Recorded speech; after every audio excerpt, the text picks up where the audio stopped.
обяснимо. Здравейте, казвам се Златомира Костова, клиничен психолог съм от Пловдив. Имам дългогодишна практика с деца с аутизъм и техните родители.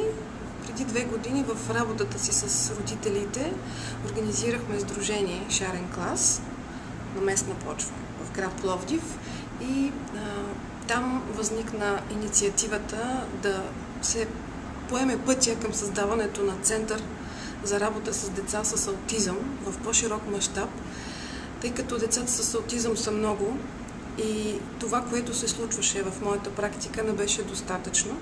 Тези родители решиха, че биха могли да бъдат полезни и като помощ и като подкрепа на други родители с подобен проблем.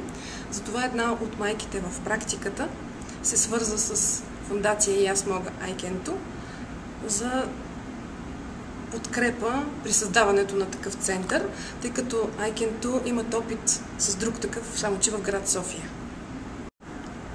Много се надявам да имаме успех в създаването на центъра.